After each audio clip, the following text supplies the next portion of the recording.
Aquí está el doctor Anselmo Chávez Capó de la Universidad Popular Autónoma del Estado de Puebla, la UPAEP, que nos hace favor de charlar a finales de mes, del mes pasado, del año pasado. Comentamos algo sobre lo que nos esperaría en estos primeros meses de 2024. Y bueno, hoy el tema es sin duda la cantidad de datos que nos están arrojando ya los medios periodísticos en relación a cuestiones económicas. Entre otros, una nota que salió publicada, doctor, buenos días, antes que nada, una nota que salió publicada en la revista Proceso este domingo y que dice: la política económica del gobierno del presidente López Obrador dejará un margen ajustado de maniobra para el próximo gobierno federal, pues de acuerdo con analistas consultados, detrás de las señales positivas de la economía nacional está el inminente riesgo de contratar más deuda para soportar los programas sociales y megaobras como el Tren Maya, sin considerar la pretendida reforma a las pensiones. Soluciones, pregunta Proceso, las hay, pero son impopulares, como una reforma fiscal que incremente la base tributaria, advierten los expertos consultados por la revista Proceso. Es un detalle interesante porque pareciera ser que todo el éxito del proceso electoral estaría fundamentado en las reformas que se presentarán el próximo día 5 y este asunto oscuro, nebuloso, de que la deuda mexicana va creciendo y que para hacer frente la próxima presidenta, porque no creo que gane el de Movimiento Maynés. Ciudadano, pero que la próxima presidenta va a enfrentar un problema sumamente serio de falta de liquidez y de la necesidad de tener que ampliar el tema de la deuda. O sea, hay un semblante aparentemente positivo, la inflación va bajando, aparentemente tenemos un grupo de billonarios, Carlos Slim ha sido recompensado tremendamente con sus negocios en estos 5 años, pero tras de esta máscara del carnaval de lo positivo en cuestiones económicas, hay la presión de la deuda. ¿Cómo ves esto, doctor Chávez Capó? Bien, hay un aspecto importante que tenemos que considerar. Eh, eh, en primer lugar, la manera en que el presidente genera su propuesta, que si bien puede resultar interesante, sobre todo para aquellas personas que encuentran en el sistema actual de las AFORES una situación comprometida o no ideal para la manera en que se fue trabajando eh, el, el fondo para el retiro y que implicaría para las personas la necesidad de un ahorro por parte de los mismos para que se pueda generar este fondo. La propuesta, si bien, como te comentaba, es atractiva, también puede resultar insustancial.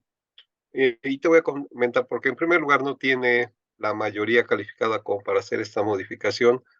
En segundo, me parece ser que la Pero manera podría tener la de julio en adelante. podría tenerla, pero ya vimos las encuestas el día de hoy, la brecha se está pegando y eso me parece ser que es una doble estrategia, ¿no? La gente está empezando a, a, a no, vamos, a decantarse en otro sentido y todavía tendríamos que esperar si efectivamente tiene mayoría calificada en las cámaras para poder llevar esta propuesta a buen término. Y la primera parte, bueno, el problema es, como la manda el presidente va a pasar. ¿Estamos de acuerdo? Porque sus Sí, legisladores evidentemente. no le van a quitar ni una coma. El problema es este es un problema de interés compuesto, mi estimado Jesús. Eh, ¿Cómo le puedo hacer yo para generarle a un trabajador una cantidad suficiente de dinero para que cuando llegue al final de su vida económicamente activa, te estoy hablando de aproximadamente trabajar 40 años, ese monto que yo tengo acumulado me permita a mí darle durante los siguientes aproximadamente 15 años, pensando que se retira a los 65, darle una esperanza de vida de 15 años. Estamos hablando de los 80, aunque la esperanza de vida del mexicano es 72, vamos a hacernos laxos y vamos a meterlo a 80 para el worst case escenario o el peor escenario, ¿no? Y los Eh, pronósticos, perdóname, son de que vamos a ir a 78 y 80, ¿eh? En el Estamos cerca de esas cantidades, por eso yo le corto tiraba plazo, 15 sí. años. Sí, yo le tiraba 15 años, ¿no? Perdón, la reflexión, hace unos días platicaba con un amigo que se acaba de jubilar de la Autónoma de Querétaro y él es miembro del Sistema Nacional de Investigadores y me dice, me acaban de dar mi reconocimiento y me dieron un bono como investigador en mérito de por vida. Y le dije, ¿de por vida? Me dice, sí. Me dice, ay, ¿tú crees es de por vida? Los próximos 15 años. Pues sí, maestro, tienes 65, en 15 años vas a tener 80, entonces sí es casi de por vida, ¿no?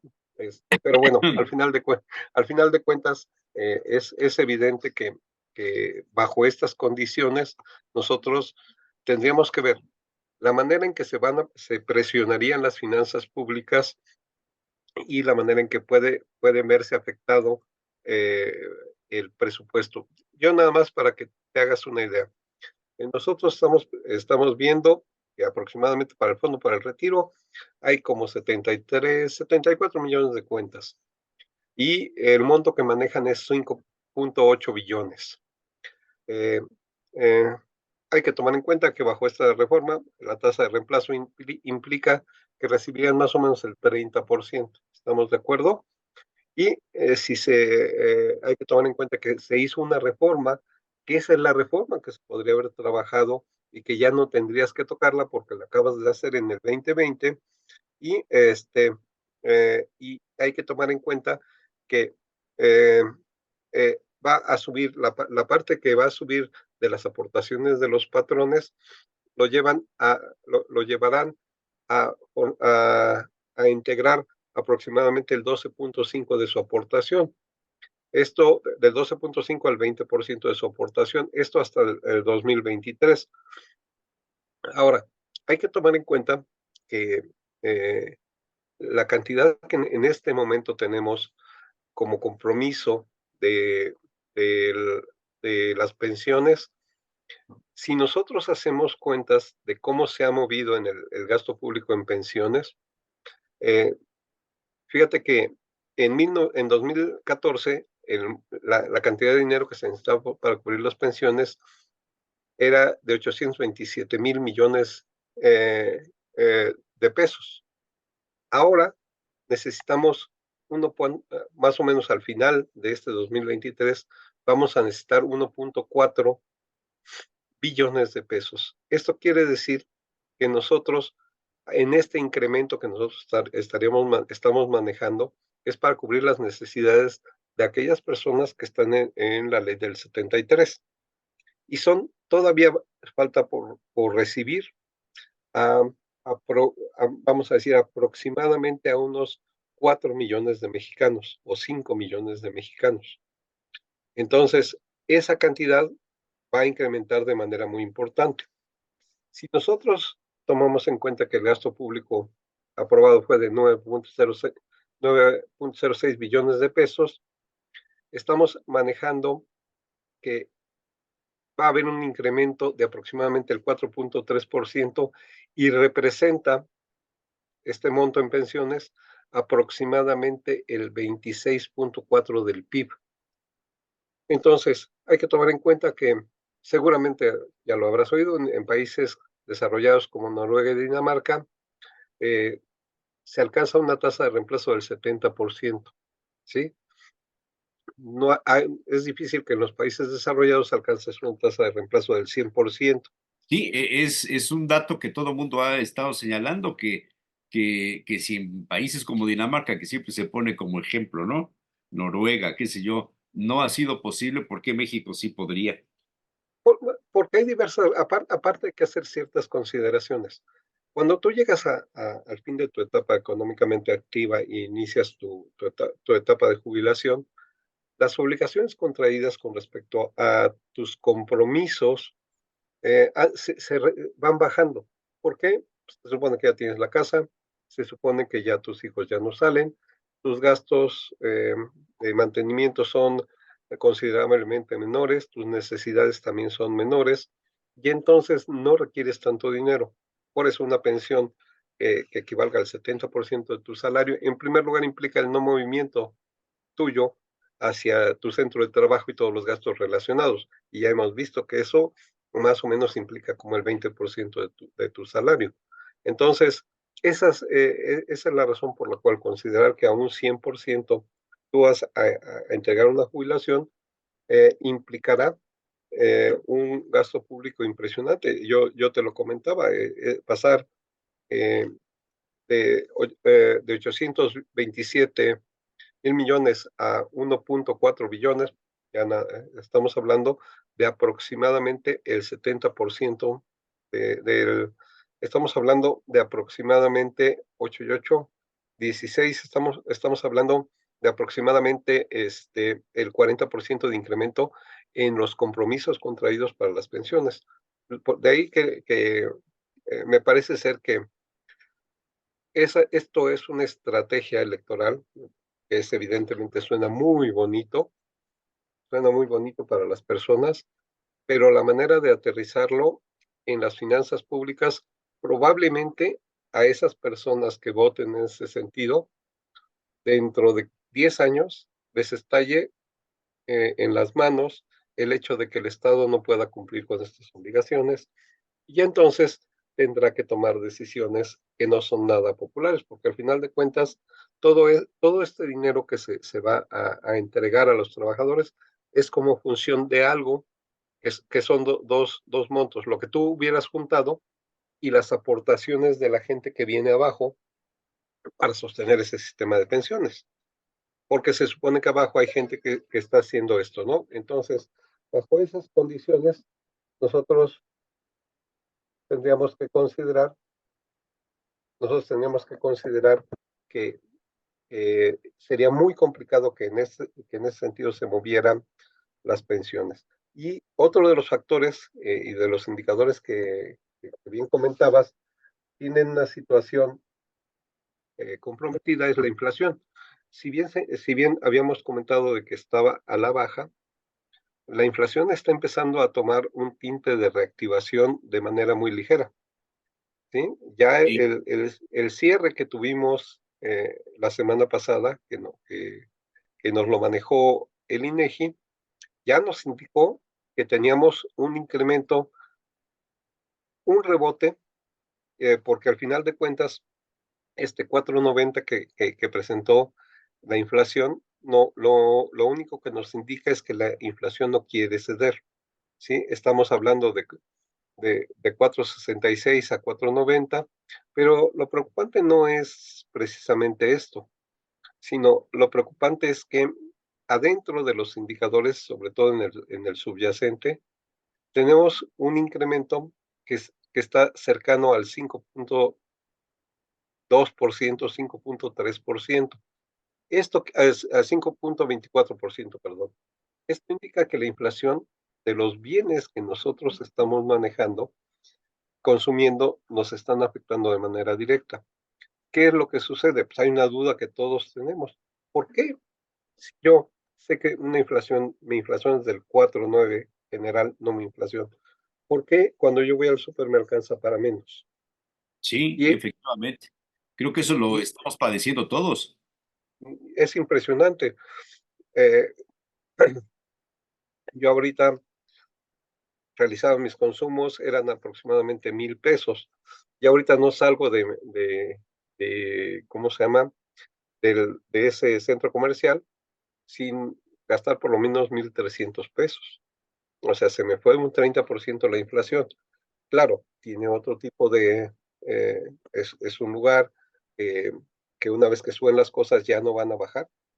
Y los precios, eso es impresionante el nivel de los precios de los bienes perecederos. Ayer pasé a comprar plátano, yo usualmente lo compro en 18 pesos, ahí estaba en 26 pesos. La cebolla estaba en 68 pesos, ¿no? Entonces, lo que podemos ver es que ese tipo de factores que inciden en tu bolsillo van a afectarte, van a afectar tu economía, van a afectar tu presupuesto y eventualmente la inflación que tú estás recibiendo es distinta a la que de manera oficial se maneja. Entonces, hay que tomar en cuenta que esto es de, como consecuencia de la manera en que se calcula el índice de precios y cotizaciones. Porque lo que sucede es que los productos más volátiles, que son los del no subyacente, solo tienen un peso del 25% en el índice. Entonces, si se mueven mucho, como su ponderación es muy pequeña o más baja, entonces no inciden en el nivel del general de precios. Y con esto sí podemos ver que hubo incrementos muy importantes, yo te lo comentaba, la situación se ha afectado mucho y hay que tomar en cuenta que a nosotros como poblanos nos está afectando. Sí, Puebla fue uno de los estados que mayor crecimiento tuvo en el nivel general de precios, perdón. Estuvimos en el tercer lugar, alcanzamos un incremento superior al que se manejaba. Nosotros de manera semanal, perdón, de manera quincenal, tuvimos un incremento de aproximadamente el 0.81%, cuando realmente fue 0.78, no 0.68 el nivel de incremento de los precios. Y Puebla tuvo un crecimiento, Puebla Capital tuvo un crecimiento del 0.91%, esto es casi el 1%. Esto se explica de manera muy sencilla si hacemos una correlación. Hay que tomar en cuenta que se incrementó en este sentido, se incrementó la educación en un 6.51%, este, los otros servicios aumentaron 6.21 y, y los alimentos incrementaron un 5.19%, mientras que las bebidas y el tabaco incrementaron 5.63. Y nosotros somos un clúster educativo. Mucha gente llega, eh, tú lo sabes, es la ciudad después de la Ciudad de México con una variedad de servicios educativos muy grande. Estamos hablando de casi 120 escuelas de educación superior. Y entonces cuando regresan los muchachos y suben las cuotas de educación, pues obviamente nos impacta como ciudad, ¿no? Entonces, la inflación también está convirtiéndose en un factor que debemos de tomar en cuenta y que si el gobierno no puede controlar, eh, acuérdate qué fue lo que pasó en Argentina, ¿no? O sí, sea, claro. una de Y, las variables que incidió fue el incremento de la inflación. y quizá este tema de la inflación y lo de las pensiones sea lo más controlable en el corto plazo. Eso estoy de Dices acuerdo. tú, no tiene mayoría en el Congreso, es difícil que pasen todas las reformas como las están poniendo. El tema de la inflación va de la mano no solamente con la economía mexicana, sino también con la de nuestros socios comerciales, los Estados Unidos fundamentalmente. Es un año electoral, un año en el que habrá mucho dinero en juego que no pase por Esto es las cajas correcto. registradoras, sino por otros escenarios.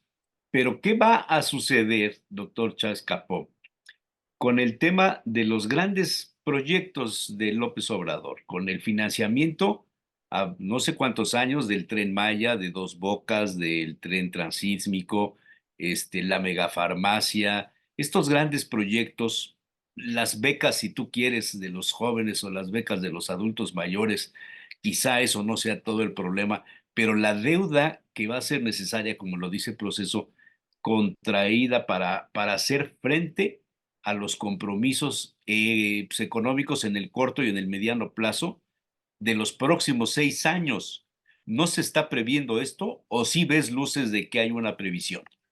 No, yo creo que, híjole, fue como vamos a barrer abajo de la alfombra. Yo te dejo, llega y ve cómo está la casa, está bien bonita. tienes una inflación baja, tienes un tipo de cambio bajo. Si tú ves eh, lo que nosotros estamos manejando como posibilidades o expectativas de crecimiento, estamos hablando de casi un crecimiento nuevamente del 3%, se espera una inflación del 4%, el tipo de cambio se espera más o menos que esté, Hacienda dice que en 17.60, el sector privado dice que como en 18.50, y, y la parte importante es precisamente eh, la parte de la deuda. Hay que tomar en cuenta de que el incremento en la deuda, este, a, a noviembre de 2003 alcanzó 14.6 billones de pesos. En 2018 era de 10.8 billones.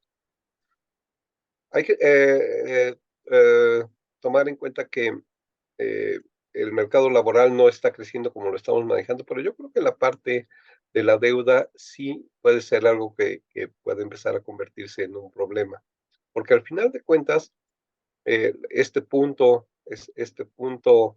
de alerta que nosotros vemos con el crecimiento de la deuda implicará que las personas que vayan a llegar a administrar en el futuro este, puedan tener una situación muy comprometida. Hay que tomar en cuenta que de lo que me comentabas, nosotros vamos a tener este incremento en la deuda.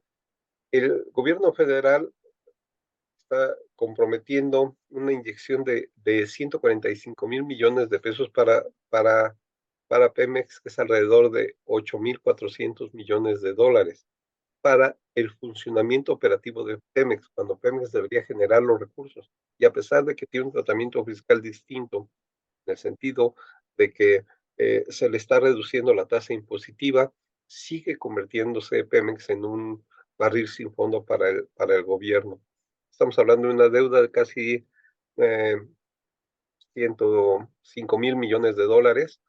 Su vencimiento es para ahora, para abril. Eh, Pemex no le está pagando a sus proveedores. Esa es una problemática. Y sobre todo, la parte de endeudamiento, bien me comentabas, ok, voy a llegar al final del 2024. Sin embargo, el gobierno lo deja la administración actual el 1 de octubre, ¿sí? Y para el 2024 se estima un déficit del 4.9 del Producto Interno Bruto, requerimientos financieros del sector público del 5.4% del PIB. Por lo tanto, se espera que la deuda pública se ubique en el 48.8 del PIB. Hay países como Estados Unidos que tiene 150% de su deuda con respecto al PIB, pero tiene una capacidad de generar flujos de efectivo. Y me parece ser que de manera tangencial tú tocaste el tema cuando dijiste, si quieren conservar esto, va a tener que tomar decisiones que no son precisamente las más populares. Y entonces a lo mejor en 2025 se dan cuenta de que el gasto público solo se sostiene de dos maneras. Esto es, este dinero que yo voy a gastar se va a sostener o porque lo generan las contribuciones, y si no me alcanza, pues esto es como tu mensualidad, como tu quincena, ¿sí? Tú tienes 30.000 pesos al mes brutos para trabajar, ¿no? Ese es tu gasto, esos son los recursos con los que cuenta.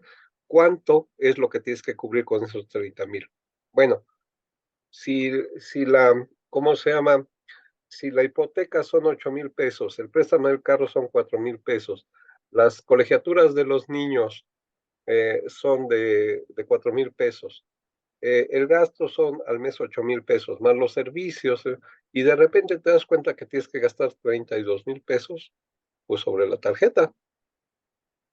Sí, pero eso en Exactamente el plan individual, pero en las exact, finanzas nacionales, si ya tienes ahorita el compromiso de pagar el servicio de la deuda y la deuda de Pemex, más lo contratado para el Tren Maya, que no sabemos si va a funcionar o no, si los números, si hay planeación financiera, y si los números que están arrojando te permitirán pronosticar que habrá cuentas claras y que no habrá números rojos. Lo mismo Mexicana de Aviación. O sea, estaríamos hablando, doctor, de varios barriles sin fondo para la economía mexicana en función de los presupuestos federales de los próximos años. Sí, porque eh, uno de los factores importantes que parece ser que ha sabido muy bien ocultar el presidente es, ya tengo mi obra, ¿sí? Y no ha sabido decirnos cuánto nos costó esa obra ¿Y y cuánto va cuánto a nos va a costar costar. mantenerlo? ¿Y por qué crees que no quiere que siga vivo el INAI? Porque Claro, si tú vas claro, y le claro. pides, le tocas la puerta y le dices, oye, ¿qué pasó aquí? Ah, pasó esto. No nos hagamos. ¿De dónde, ¿De dónde pudo Animal Político conseguir los datos para documentar la estafa maestra? Del INAI. O sea, son documentos públicos. Por eso los reporteros de Animal Político lo pudieron hacer. Porque fueron, tocaron la puerta y les dijeron, oigan, ¿qué pasó aquí? Hicieron las ligas que correspondían y eso fue uno de los elementos que ayudaron a que hubiera información negativa en contra del gobierno anterior y la gente se decantara por el actual. Igual pasó con la Casa Blanca. ¿Cómo supieron que era el contratista esta persona? Pues porque el INAI se los dijo, ¿no? Y eso benefició. Ahora que estoy arriba, ya no quiero que la gente conozca o sepa cuánto es lo que se va a gastar, estoy gastando y cuánto es lo que yo voy a gastar, Sí, pero porque al final, esto ¿dónde deja a la próxima presidenta de México? Sea quien sea. claro, Hay un problema donde de ya caja, legalmente, por leyes, está amarrado el presupuesto claro, comprometido claro. para los próximos años en relación a las megaobras. Estamos hablando de que de esos 9.08 billones de pesos, tenemos comprometido todo, todo el presupuesto y estamos hablando de tres o más eh, obras que van a requerir mantenimiento y que no están generando los recursos. Me parece ser que eso lo comentó el encargado del Tren Maya, dijo, nosotros vamos a subsidiar el Tren Maya los próximos 10 años. Y yo te diría, me parece ser que lo vamos a seguir subsidiando de por vida, porque el transporte de pasajeros en ninguna parte del mundo, excepción hecha de unas 5 líneas, es autosuficiente. Bueno, El, en Europa sí. no, le entra el gobierno, fíjate lo que son las cosas. Hay partes en las que el gobierno apoya al Bueno, uso del porque transporte. hay países donde el servicio de transporte de ferrocarril es de la nación, Sí, y Francia, España, ajá, no, pero hay y eso otras está bien. donde hay iniciativa privada metida en el manejo de los trenes. Yo te lo puedo comentar y tú seguramente lo has hecho. Para mí me gusta más viajar en Europa en tren que en Sí, avión. claro, por Es supuesto. muchísimo más económico, No, es y mucho, más eficiente y más práctico sí, y más seguro también.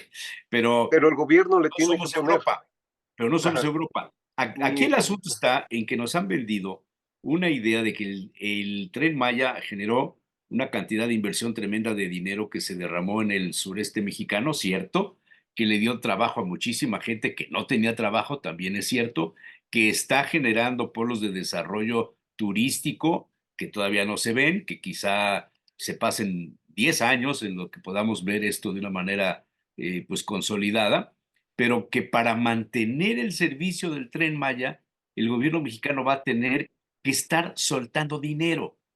O sea, el Tren Maya puede ser otro Pemex, sería sí, terrible, es, o ahora, Mexicana de Aviación, ahora, o el aeropuerto ese, Felipe Ángeles, que también creo que está pasando por el mismo problema. claro, y la situación y la estamos viviendo, la estamos pagando, que es lo peor, y se está viviendo en el Aeropuerto Internacional de la Ciudad de México. Eh, la reciente investigación de Aristegui Noticias, la cual señalaba que las cuotas que se pagan por TUA están yendo a subsidiar al Tren Maya y no para arreglar la problemática del Aeropuerto Internacional de la Ciudad de México. Entonces, ¿qué nos podemos enfrentar? ¿A qué nos podemos enfrentar en el futuro? A que tengamos que seguir utilizando recursos públicos para subsidiar estas obras en lo que se genera el polo de desarrollo. Y te voy a contar otra cosa peor. Ok, te la compro que lo vamos a generar. Yo voy a Palenque, ¿sí? Vuelo, vuelo a Cancún, me voy a Palenque y llego a Palenque. ¿Y a dónde me gustaría ir en Palenque? Pues a mí me gustaría ir a Bonampak. Tú sabes que es una ciudad preciosa, ancestral, con una muestra impresionante del desarrollo de la cultura maya.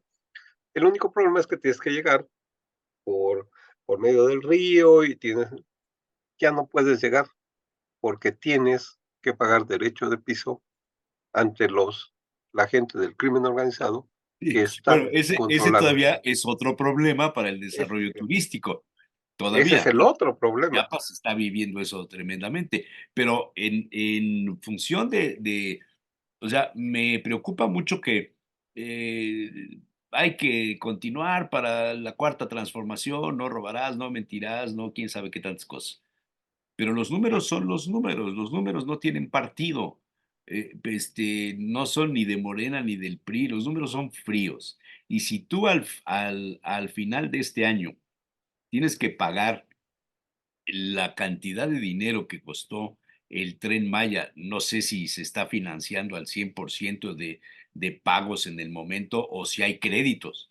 Y tienes que hacer frente a los créditos y si las tasas de interés son fijas o no son fijas, si dependen del extranjero o de los particulares, si es dinero mexicano o es dinero de bonos que se vendieron en el extranjero. O sea, no sabes muchas cosas porque no hay transparencia.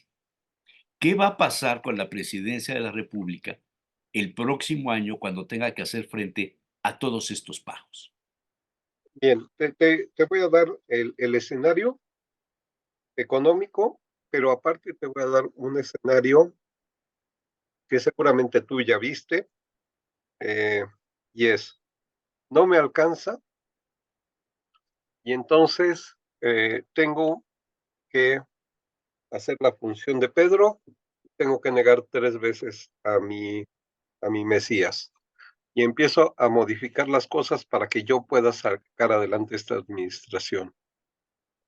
Y entonces el Mesías se enoja y dice, convoquemos a una revocación de mandato, porque no se está administrando de manera adecuada y entonces tienes la espada de Damocles encima de ti porque tienes que seguir lo que te están diciendo para la candidata oficial, ¿sí?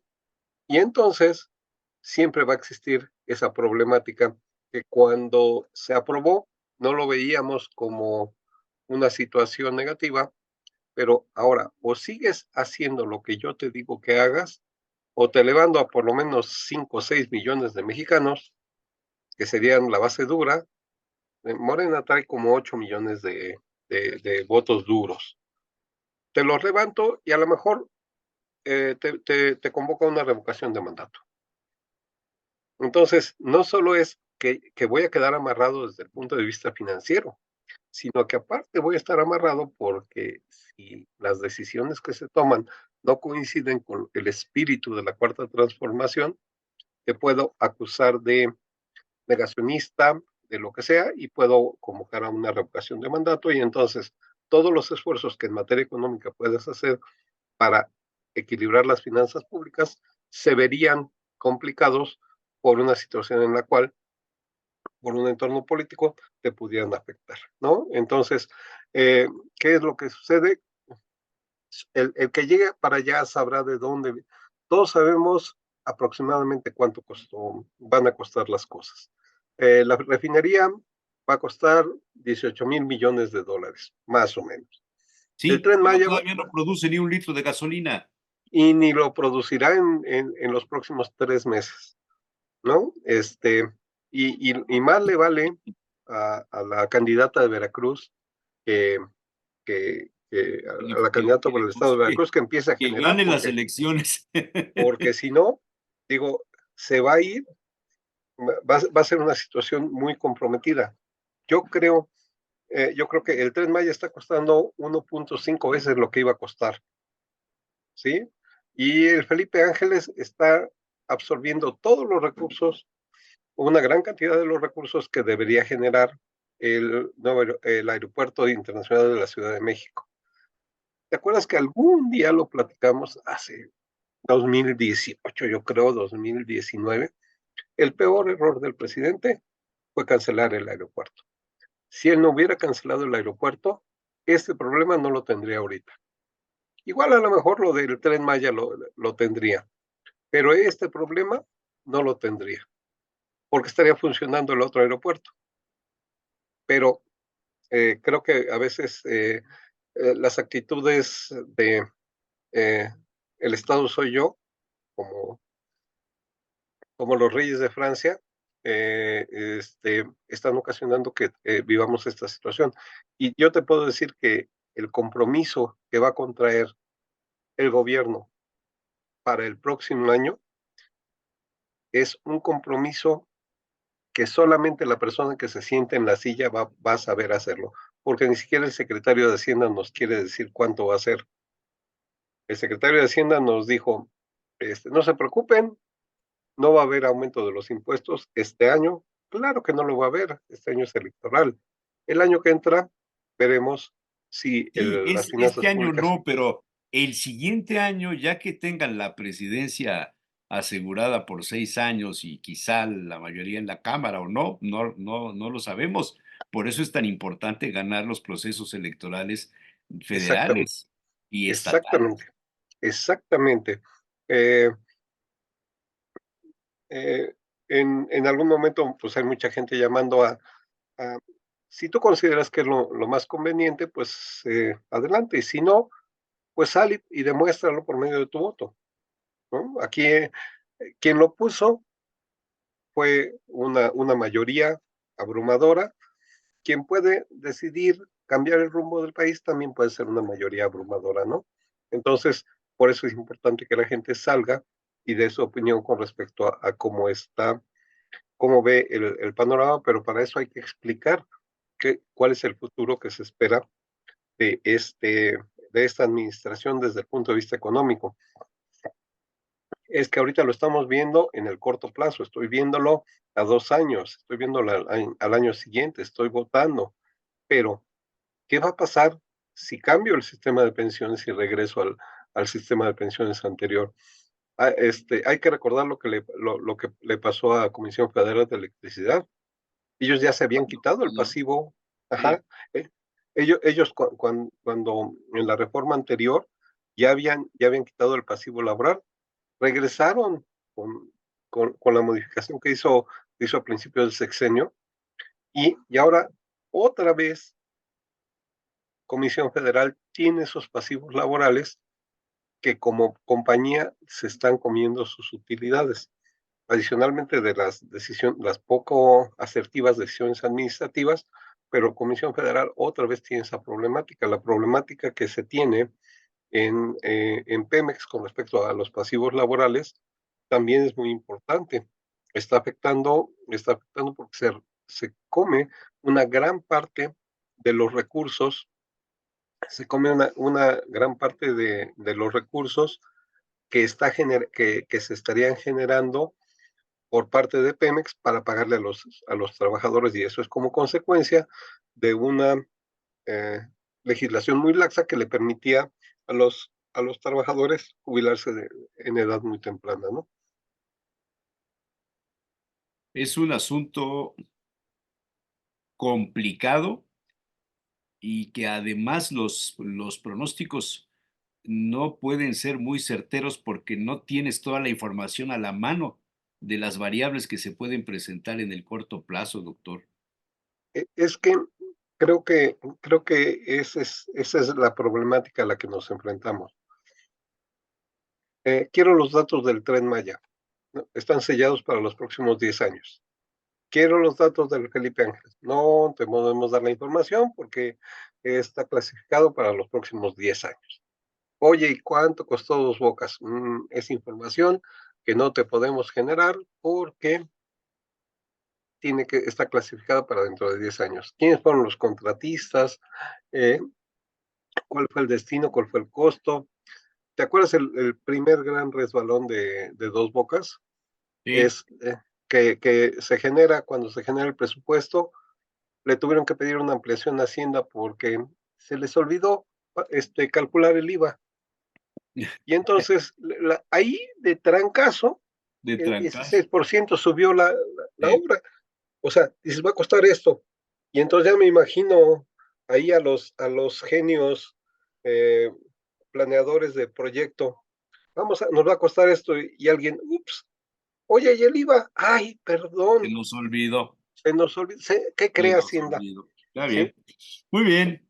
Pues doctor, siempre es un placer, te aprendo mucho, me haces Gracias, gracias. razonar, nos cuentas cosas de una manera muy fácil para entenderlas, te lo agradezco mucho y ojalá a lo largo del año podamos tenerte nuevamente por aquí para ir conociendo estos asuntos de la economía mexicana.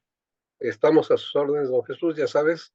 eh, Ahora sí que como le digo a mis alumnos, ustedes dibujen el pentagrama, pongan la veladora en medio, invóquenme y con todo gusto estaremos Bueno, con usted. pues vamos a comprar las veladoras para empezar. Estamos a sus órdenes Un como abrazo, siempre, ya muchas sabes. gracias. Gracias a Suerte, a la UPAEP también por su colaboración con esta presencia tuya. El doctor muchas gracias.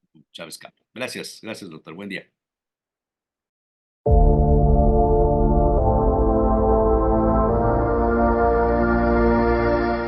Andrea Sandoval Tapia, muy buenos días. Buenos días, Jesús Manuel.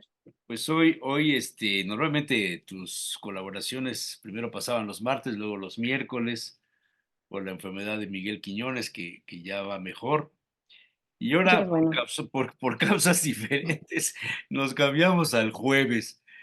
Te mandan saludos a Ida, Olinto y Víctor Gómez que pasaron este miércoles y dijeron, bueno, pues cedemos el día, el jueves, para Andrea Sandoval.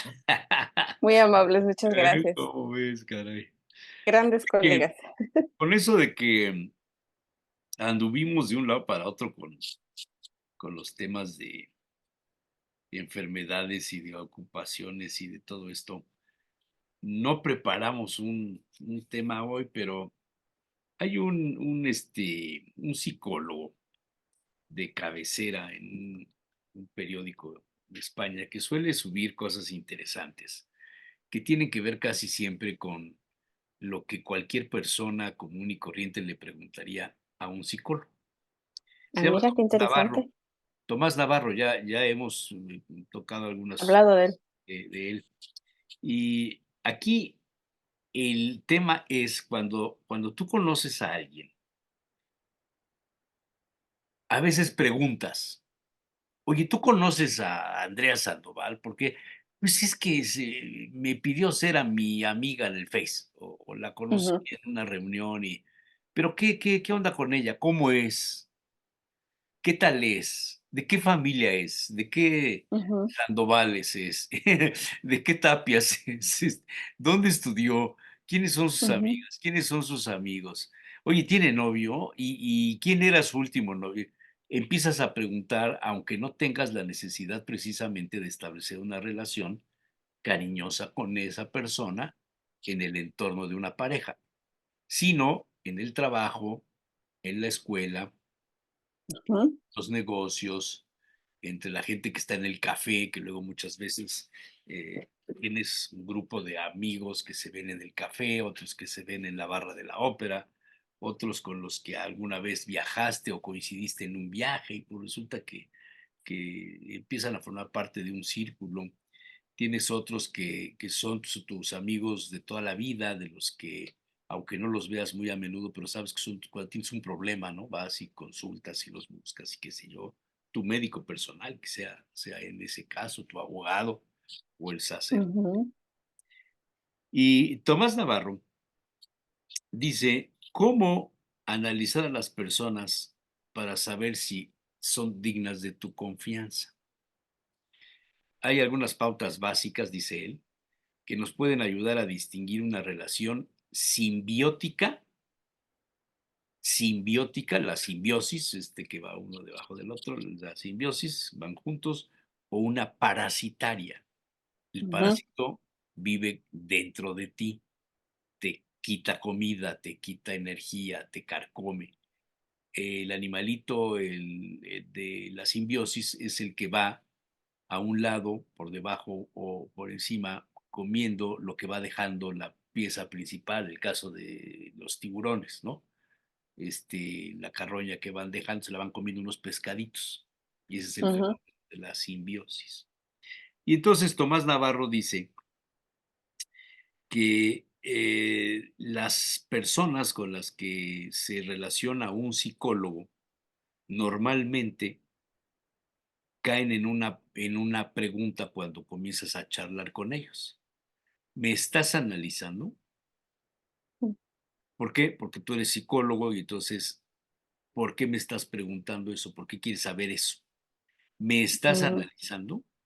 Y es obvio, dice en este texto Tomás Navarro, pues que los psicólogos somos para eso, para analizar a la otra persona. Pero también la otra persona nos analiza. Piensan, ¿qué quiere él de mí? Yo vengo a verlo porque necesito que me saque de un problema, pero ¿quién es él? ¿Cómo es él? No me inspira confianza. Cuando buscas a alguien, oye, recomiéndame una psicóloga para mis niños, para mi mujer, para mi novia, para mi mamá, pero que sea de confianza. ¿Dónde radica esa parte de decir que sea de confianza? Quizá quieren decir que no ande contando los problemas de mi mujer, ¿no? O ujú, los míos, ¿verdad? O sea, que sea discreto, que sea ético, que tenga esto. Y entonces viene una serie de datos en las que las personas comienzan a fijarse cuando se van relacionando con otras personas. Y entonces surge todo en el entorno de la conversación. Y la conversación revela si hay intereses parecidos, gustos parecidos y si hay respeto por la otra persona. Pero también puede ser que te encuentres con personas que sean todo lo contrario, irritantes, que nos ponen de nervios, que no las soportamos, que nos ujú, incomoda su tono de voz, que son exageradas en su hablar y que por lo tanto nos hacen pasar momentos muy difíciles, momentos de vergüenza, momentos en los que no llegamos al enfado, pero sí nos generan un impacto negativo en el día. Y entonces, ¿cómo resuelves en quién confiar, en quién no confiar, de quién te vas a ser amigo? ¿A quién vas a tener en tu agenda telefónica? ¿Hasta dónde el intercambio primero? ¿Me das tu número telefónico? ¿Estás en Facebook? ¿Estás en Instagram? Y lo buscas o la buscas o te buscan y te empiezan a seguir o se empiezan a seguir y comienzas a ver qué publican, qué subes a Face, quiénes son tus amigos. Ay, tenemos tantos amigos en común que tampoco son tus amigos, porque también son seguidores de cuentas de, bueno, todo este asunto. ¿Es posible, pregunta Tomás Navarro, abrir una ficha mental de cada una de las personas que vas conociendo para irlas clasificando?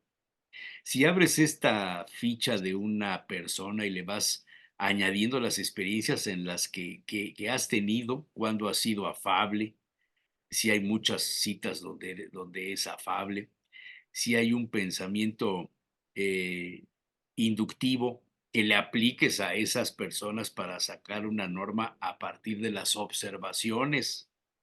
Pero lo que nos suele pasar, dice Tomás Navarro, a menudo es que utilizamos el pensamiento deductivo que nos lleva a analizar a alguien de esta otra manera. Si esta persona es madre, y para mí todas las personas que son madres son majas, dice Tomás Navarro, es aquella que es más maja. Y ahí lo que hago es deducir algo a partir de una norma general. Y lo mismo sucede si digo que una persona me encaja porque es profesor, puesto que para mí los profesores son encantadores. De lo que a veces no nos damos cuenta es de que hay profesores encantadores y profesores psicópatas. Y así va hablando de los periodistas, algunos que son majos y otros que son psicópatas, o los psicólogos, algunos son encantadores y otros son psicópatas, etcétera, etcétera. Y comienzas a clasificar o a tener esta idea de ir colocando a las personas en el grado de confianza y analizar a cada una de ellas para ver si puedes confiar en ellas y si tu relación va a ser simbiótica o parasitaria. Esto es lo que recomienda el psicólogo. En la práctica, ¿cuántas veces hacemos esto? Creo que lo hacemos cuando ya somos mayores, ¿eh? Pero cuando eres chavo, cuando eres adolescente, cuando comienzas una relación con alguien, qué fuerte, ¿no? ¿Cómo ves? Me encanta porque has puesto muchos conceptos muy importantes. Uno que creo que es vital y que de inicio durante nuestra crianza la vamos olvidando porque nos enseñan socialmente a ver a las personas como se ven. Ya lo hemos platicado, ¿no? Cómo te ven, te tratan. Sí. Si te ves amable, si te ves serio, si te ves esto, si te ves aquello. Y en Puebla somos mucho del cómo te ves, ¿no? Ajá. Y la primera cosa que es como el filtro, si eres confiable o no, y esto suena muy feo, es el color de la piel. En muchos estudios se han dado cuenta que las personas blancas, las personas, pues con ciertos atributos de belleza, a lo mejor bonitos ojos, cierto tipo de cuerpo, bla, bla, tienden a percibirse por la otra persona mucho más honestas, valiosas, las personas morenas, en algún momento, pues sí, representan un cierto estereotipo racista de que no, pues es que las personas malas se ven así, ¿no? De tal estatura, de tal color de piel, hablan así, se mueven así. Pero en realidad una de las cosas que hemos olvidado cuando nos han puesto todas estas etiquetas sociales, todas estas malas percepciones, todo este racismo, discriminación, etcétera, es la intuición. Siempre que conocemos a alguien, la verdad es que la primera impresión, los primeros segundos, y a veces hay neurólogos que dicen, son los primeros milisegundos, que sabes si esa persona es confiable, podría o no ser tu amigo, es agradable y cómo te vas a sentir. Sí, es de que incluso son milisegundos, ¿no? Por las microexpresiones, por la postura corporal, por todo lo que el cuerpo interpreta. El cuerpo es mucho más rápido para interpretar, para precisamente saber y conocer a la persona que tenemos adelante, que lo que es la mente, el lenguaje, la plática, el análisis. Entonces el cuerpo lo sabe antes y te lo avisa a manera de intuición, ¿no? Esta intuición es como cuando haces los ejercicios, que pones una persona y dice, ¿tú qué crees? ¿Me está mintiendo o no me está mintiendo? Y a lo mejor tú no la conoces mucho, pero ves el reportaje, pero ves el video, pero te pasa el audio de WhatsApp y dices, no, sí, yo creo que te está mintiendo o no te está mintiendo. Ese de inicio, la intuición, es algo que siempre tenemos de lado, que le hemos tachado como algo mágico, algo tonto, algo sin valor, sin confiabilidad. Pero en realidad la intuición viene de precisamente nuestra percepción, las sensaciones, lo que percibe el cuerpo de la otra persona. Incluso las posturas, ¿no? Como, ¿por qué podrías decir después de saludar a alguien en la calle, oye, sí, como que esa persona se ve un poco insegura? Bueno, pues por su tono de voz, por su postura, ¿no? Si es agachada o es abierta. O sea, lo que más trabajan los políticos, por ejemplo, cuando salen y a veces pues también los artistas, ¿no? Cuando salen a hablarle a las masas y a las grandes audiencias, es la postura. Porque si tú no trabajas esa postura, tu mensaje no llega. Y los comunicólogos y toda la gente que se dedica a asesorar a políticos lo sabe. El tono de voz, las pausas, las palabras, la ropa. Entonces, todo eso es parte para como persuadir, como para que no notemos lo que de verdad notamos con el cuerpo y lo que llega a manera de intuición. Entonces, sí es algo que primero nos impone, ¿no? Si tú le tienes que enseñar a un niño o una niña de primaria que tiene que por X o Y ir a la tienda o ir de la escuela a su casa o cualquier cosa, o tomar un transporte público o pasar una situación social solo, ¿no? Lo primero que tienes que enseñarle es en quién puede confiar y en quién no puede confiar. Humberto Maturana, que es un biólogo que habla muchísimo sobre temas, no solamente de biología, aportó temas muy importantes a la psicología, habla precisamente de que todas las relaciones humanas están mediadas por la confianza, desde que nacemos hasta que morimos. Que todo lo que es, o sea, donde hay desconfianza, donde no te sientes bien, donde te sientes inseguro, siempre va a afectar tu biología. Incluso te estresa, te ponen alerta, te ponen en este modo como de vigilancia, ¿no? Esa persona está muy rara. Cuando vas caminando por la calle, en el caso de las mujeres, ¿no? Tenemos milisegundos para analizar Ajá. si ese hombre que viene, cuando ya es de noche y no sabemos si tendríamos que cambiar la calle, o sea, cruzar la calle para alejarnos un poco de esa persona o no. Tenemos esa sensación, esas percepciones donde decimos, sí, no, ¿cómo qué hacemos? Porque sabemos que realmente si no lo analizamos, si no prestamos atención, podríamos no percibir a una persona peligrosa. Muchas personas que tienen esta intuición, que hacen este análisis, pues se salvan también de robos, se salvan, incluso cuando viajan a otros estados, otros países, que están un poco como que fuera de su contexto y de lo que conocen, pues en algún momento tienen que poner de verdad los ojos bien abiertos, las orejas bien alerta para decir, ah, sí, no, aquello. Una cosa, por ejemplo, que está sucediendo mucho es los carteristas en lugares turísticos siempre van bien vestidos, huelen bien, se ven como alguien decente, pero tienen estrategias ya muy afinadas, trabajan en grupos, se acercan de cierta forma, porque precisamente frente a una persona que huele bien, está bien vestida, tiene una buena apariencia, a lo mejor tú lo ves que tiene como marcas o al menos un estilo, no pensarías que te va a robar. Eso llega después de la experiencia, después de que alguien así ya te robó. Pues cuando tú me dices, ¿es algo que llega con la edad? Sí, definitivamente llega con la edad, porque, repito, lo primero que hacemos es dejarnos llevar por estas cosas que nos han dicho socialmente, ¿no? Ah, no, pues un maestro se ve así, una persona se ve seria, una persona decente, al niño que te decía que mandas al, qué sé yo, a la tienda o se va por primera vez solo a su casa en la secundaria, que sucede a muchos que toman un transporte público, y digo niño, entre comillas, ¿no? Pues todavía adolescente, tiene que aprender a saber qué situaciones son de riesgo y no. Y de ahí, pues bueno, también se deduce, ¿no? Los amigos, esos que tú como mamá, papá le dices, ese amigo, esa amiga, no. Y el niño dice, no, sí, porque es muy divertido, porque todos lo quieren, y a lo mejor se roba algo de tu casa, a lo mejor, qué sé yo, nada más te utiliza, ¿no? Porque tú siempre pagas las cosas. Entonces, realmente conocer a una persona y saber reconocer cuando son confiables o no confiables es algo que pasamos toda la vida intentándolo. Claro, con las parejas tendemos a hacernos más como que de la vista gorda, ¿no? Ay, se ve bien, es encantador, me dice cosas bonitas. Ay, no, mira, se ve muy guapa, muy guapo, ¿no? Le ponemos cosas que no son, idealizamos y creemos que porque queremos o queremos que se vea así, tiene que ser así y va a cumplir todas nuestras expectativas, ¿no? En un trabajo también te pasa, llegas a la empresa y se ve preciosa, hermosa, grande y todo el mundo así y pareciera que es el trabajo de tus sueños, cuando a veces, muchas veces, esos trabajos son los más explotadores, son los más demandantes y los que menos pagan, ¿no? Pero trabajan mucho en esa imagen. Hoy se habla mucho por las redes sociales, por la cantidad de no, ¿cómo se llama? Asesores de imagen, por todas las personas que en algún momento se dedican precisamente a las redes sociales, a trabajar marketing, bla, bla, bla, de trabajar tantas esas cosas. Hay que agudizar ahorita más la intuición, ¿no? Sí. Fíjate que esto podría relacionarse con el análisis eh, de contenido del discurso de los políticos, de los candidatos o de las candidatas, de las personas que buscan el poder y que todo el mundo sabe quiénes son y andan en los medios periodísticos, en las redes sociales. Ujú. ¿Cómo saber si podemos confiar en ellos?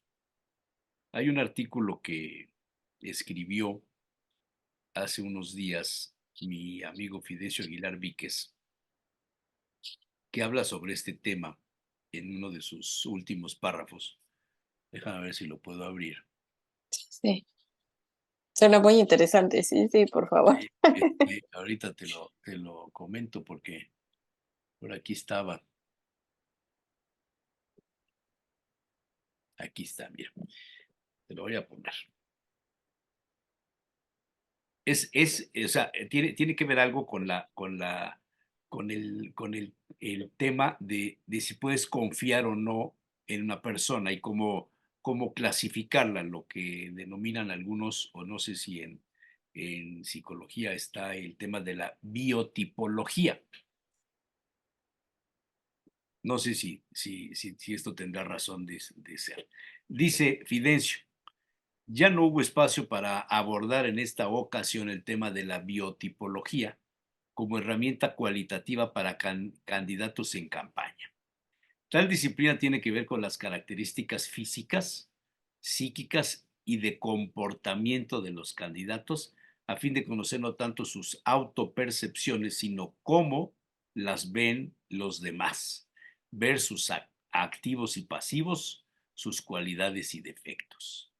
Para ello es relevante conocer a fondo la opinión de dos familiares suyos, de dos amigos, dos personas que hayan trabajado con ellos, dos que trabajen actualmente con ellos y dos emprendedores. El objetivo es entresacar un esquema de ventajas naturales, talentos y habilidades para explotar la rentabilidad de dichos candidatos. Lo dejamos para una ulterior reflexión, dice Fidencio Aguilar Víquez, la biotipología.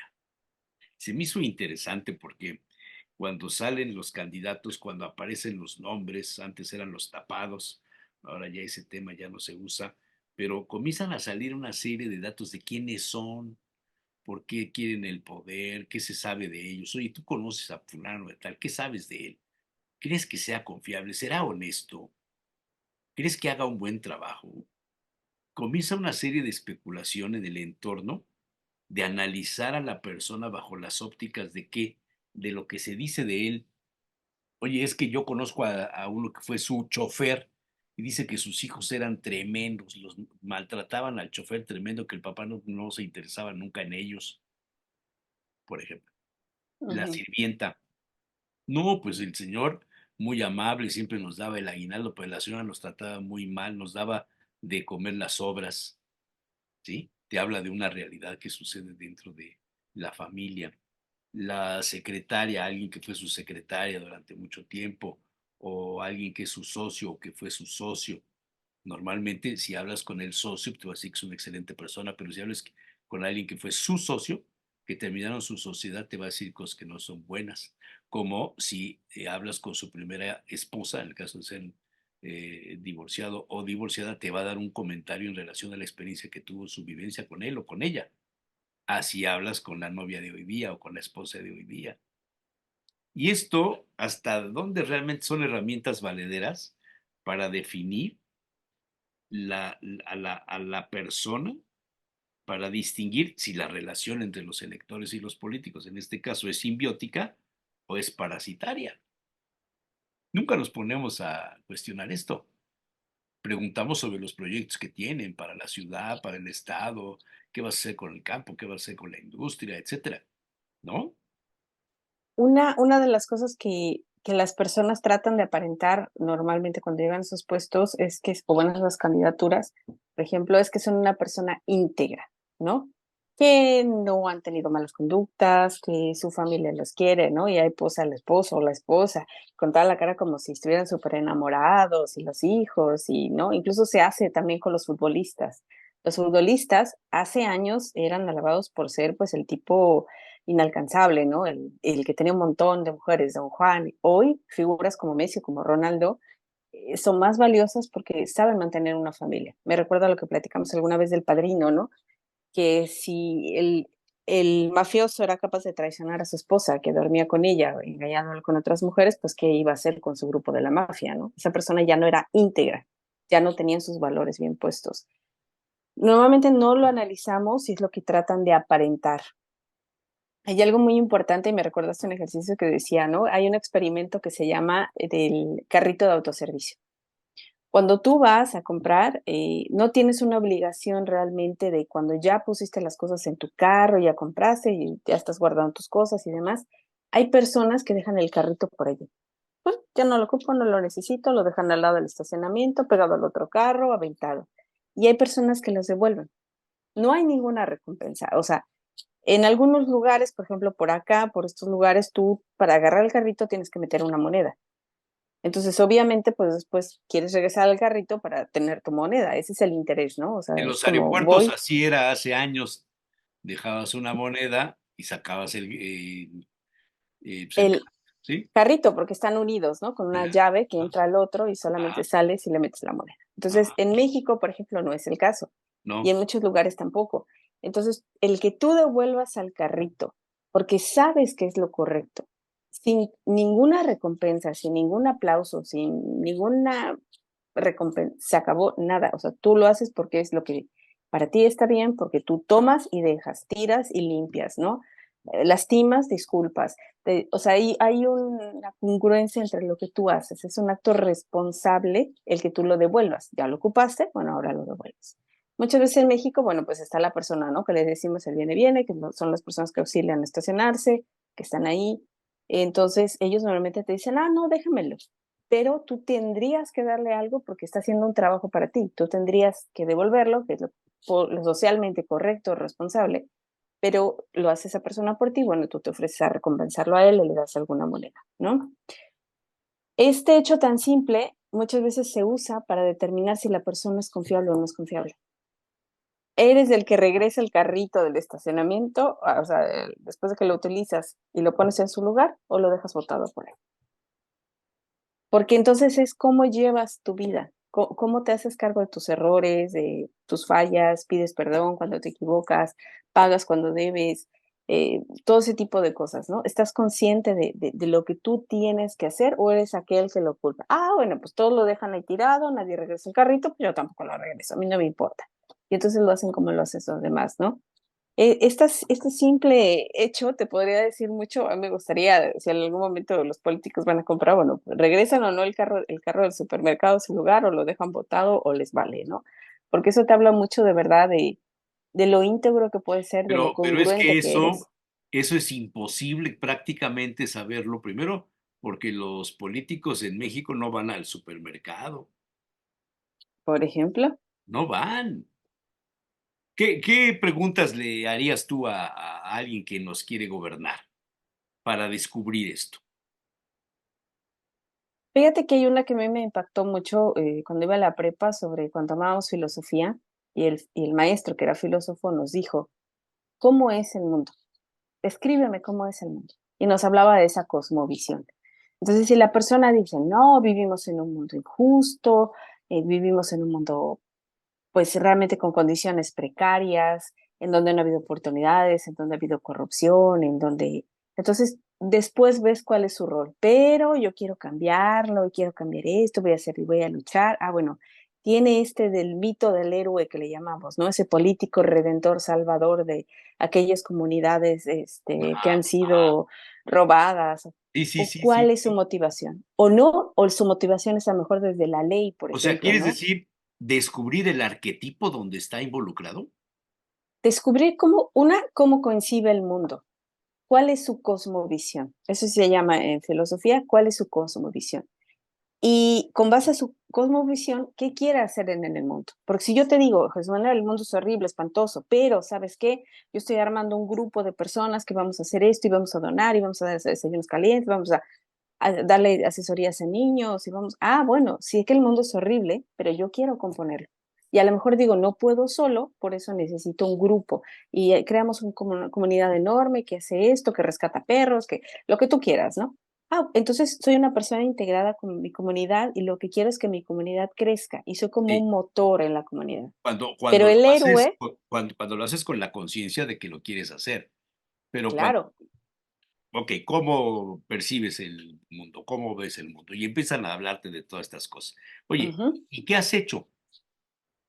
¿Qué hiciste antes de que te lanzaras? ¿Hiciste algo por cambiar a este mundo, por ver a los perros, a los animales? O porque todas estas cuestiones son producto de las asesorías de los encargados de los consejeros políticos, de los comunicadores políticos, de los que te planean la campaña. Oye, ¿sabes qué? Necesitamos el voto de los jóvenes, hay que acercarse a los jóvenes. Tienes que llegar a las familias, entonces tienes que hablar con las señoras, con las mujeres, tienes que ir a los mercados, tienes que meterte a donde están cocinando para que la gente vea que eres interesado en esos temas, pero no porque sea tu vocación hacerlo, sino porque te lo están recomendando. ¿Cómo descubres que una persona en este escenario, a propósito del tema inicial, de la confianza y de si es parasitario a su relación o no, cómo descubres que realmente hay una vocación y que te está diciendo la verdad?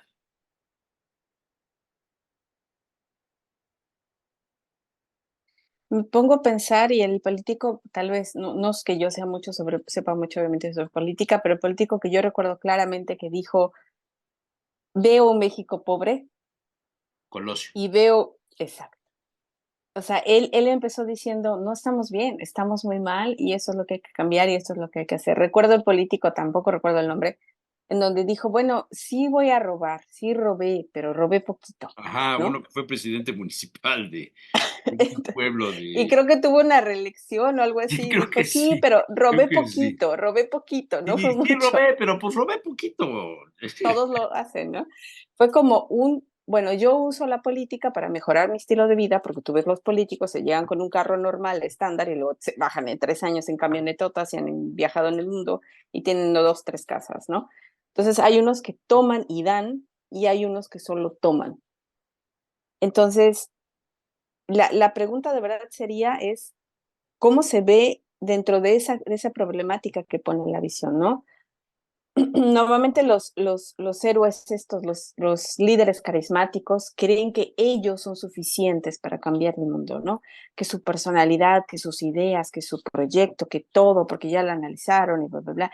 Y ellos se sienten como si muy inflados en el ego de decir, es que lo único que necesita mi estado, mi municipio, mi distrito es a mí para que cambien las cosas, ¿no?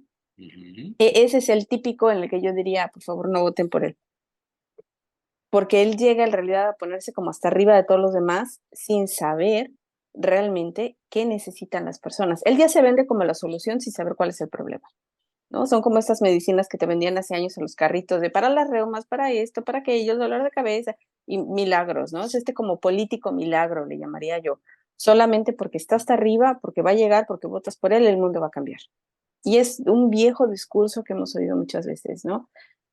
Yo sí diría, el político que ha tenido más una motivación por una vivencia en su infancia. Por ejemplo, que diga, quiero ayudar a los jóvenes porque, por ejemplo, ¿no? Un primo mío se metió desafortunadamente al narco y todas estas cosas, falleció y yo me di cuenta en ese momento que a pesar de que mi primo sacaba 10, era muy bueno, era muy inteligente, pues obviamente esta vida lo jaló porque no tuvo oportunidades, ¿no? No pudo seguir la escuela y tuvo que ponerse a trabajar y conseguir dinero rápido. Entonces, desde que me pasó eso, yo me di cuenta que hay que invertir en los jóvenes, ¿no? O sea, cuando viene de una vivencia, no es que le tenga que pasar cosas traumáticas en su vida con su familia, no. Cuando es empático con la necesidad, cuando una vivencia lo toca y él empieza a empatizar y a decir, uy, yo no conocí esa realidad, pero sabes que mi vecina, mi prima, mi tía, la señora que me ha ido en la casa, lo que tú quieras, le pasó tal cosa y eso me hizo abrir los ojos y darme cuenta que esas personas necesitan ese tipo de cosas y de programas y de apoyos y bla, bla, bla, entonces sí tendría como un sentido más empático, con un fin más social, pero sin tener realmente ninguna vivencia cercana o de primera mano en donde diga los jóvenes que sufren, las mujeres embarazadas, las madres solteras, los niños discapacitados. Sí, claro, son grupos vulnerables que cuando tú te acercas te hacen ver como el bueno de la película, pero si no conoces realmente sus necesidades, si no es una persona que dice, sabes que sí, tengo tal experiencia de tal cosa, o estaba haciendo trabajo social y me di cuenta de esto, ¿no? Entonces solamente se va a vender como el político milagro. Y el político milagro, pues igual que los santos, ¿no? Puede ser que un día le vayas a rezar y te lo haga, y puede ser que otro día no. Entonces, depende de tu fe, ¿no? O sea, tú fuiste el que no tuvo suficiente fe para que el Sí, político milagro lo hiciera. pero sí crees que los candidatos, que las candidatas debieran ser puestos en la óptica de la psicología para descubrir sus fortalezas y sus debilidades. Ya lo han hecho, hay asociaciones, por ejemplo, recuerdo la de psiquiatría en Estados Unidos, cuando Trump se estaba postulando, ellos sacaron todo un comunicado y dijeron todos los rasgos que veían en Trump y que no lo querían como presidente precisamente por todo eso, ¿no? Por la egolatría, por el narcisismo, por las ideas de grandeza, que no es nada empático, por un montón de cosas, ¿no? Entonces, ya lo han hecho, hay asociaciones de psicólogos que ya lo han hecho, que han analizado, obviamente no somos un contrapeso. Nuestra opinión no es suficiente para empañar las campañas tan perfectamente hechas ya desde la psicología, desde la neuropolítica, que he escuchado ya sobre ese término, desde la psicología de los colores, desde el lenguaje corporal, tienen asesores buenísimos, haciéndolos venderse como algo que no son Sí, y diciendo las palabras justas, programando a la gente. Entonces también es un poco difícil ir en contra de eso, ¿no? Si dejar a veces una red social te cuesta trabajo porque está hecha para que tú estés el mayor tiempo posible adentro y está hecha no solamente con tus gustos, sino el algoritmo conoce tu neurología, tu pensamiento, sabe a qué hora tienes más tiempo, en la mañana, en la noche, a mediodía. O sea, es decir, ha estudiado tus hábitos, pues lo mismo lo hace el político. Estudian la comunidad, estudian el lídercito, las personas, bla, bla, bla. Entonces, confiar en ellos puede ser tan fácil como darle me gusta a una foto que tú dices, ay, mira qué lindo, ¿no? Le das foto a un gatito que está ahí haciendo una gracia y de repente las redes sociales te muestran gatitos. Bueno, pues es lo mismo. Te ponen al político que probablemente empatizarías más con él y tú lo haces. Y te voy a decir algo también, Jesús Manuel. Como decía Maturana, es muy normal que nosotros busquemos relaciones de confianza porque eso nos permite seguir, es parte de nuestra supervivencia y sobrevivencia establecer relaciones de confianza. Entonces nosotros tenemos la necesidad de confiar en un político. Y si ellos se venden como esa mejor necesidad, como ese pero producto, cómo sabes si puedes confiar en él? Las experiencias que tenemos todos es que cuando andan en campaña te buscan, te llaman, te piden apoyo, hasta te piden que les organices alguna reunión o pasan la charola o qué sé yo, y después no los vuelves a ver. O sea, en términos generales, los políticos tienen la imagen de manipular la buena fe, la buena voluntad de las personas para cambiar el mundo. Pero una vez que estos políticos llegan a tener el poder, se olvidan de los motivos que provocaron que algunos o muchos confiaran en ellos. yo me inclinaría más por aquel que es un poco más, ah, ¿cómo se dice cuando no tienes soberbia, si no eres más, no, Humilde, no es sobrio?